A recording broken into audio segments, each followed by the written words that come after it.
this video, we're going to talk about when we're dealing with products of tangent and secant raised to powers. And we have an identity that we really like to use with tangent and secant. It's the Pythagorean identity. So what we know is that tangent squared x equals secant squared x minus 1. And of course that could be rearranged. We could say secant squared x is tangent squared x plus 1. All right? So we like dealing with this. This isn't as difficult per se as sine and cosine because we know the integral of secant squared. And the integral of secant squared is tangent. And if I have tangent to a power, I can always reduce that down to secant squared if I've got tangent squared. All right, I can turn it into something with secant. So let's look at an example. Here, I'm going to deal with the integral of tangent to the fourth power of x. Now, tangent to the fourth, I can write that as tangent squared. That's the same as tangent squared x times tangent squared x dx.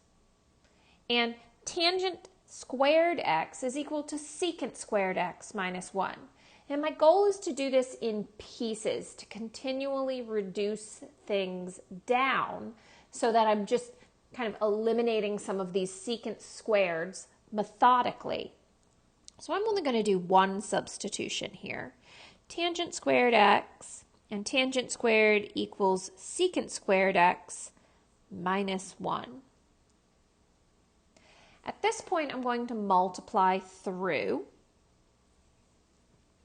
So that's the integral of tangent squared x times secant squared x minus tangent squared x. All of that would need to be integrated with respect to x.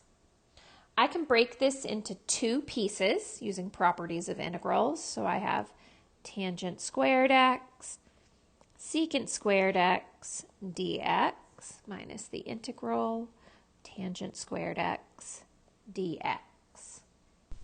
Now at this point I like what I'm dealing with because tangent squared x, I can plug in my Pythagorean identity and reduce that down to things that I can easily find the integral value of.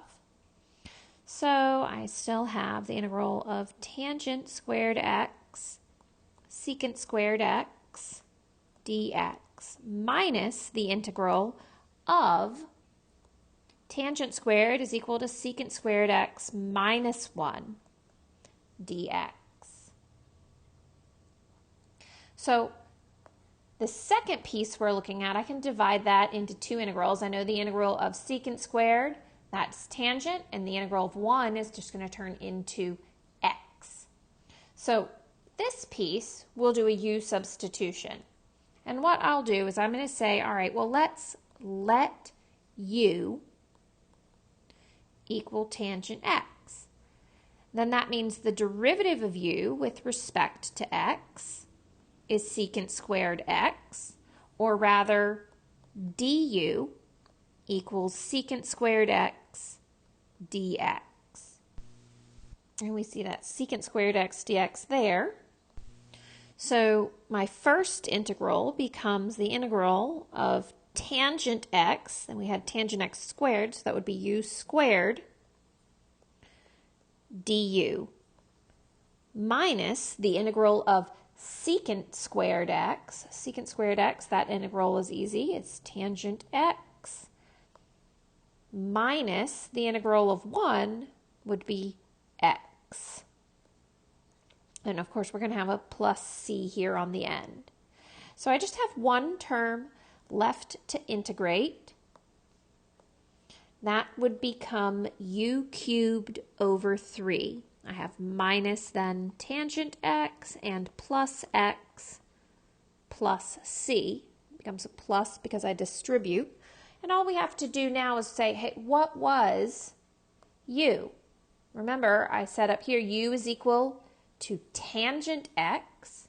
So I have tangent cubed x. We have 1/3 of that minus tangent x plus c. That's my final answer for integrating tangent to the fourth.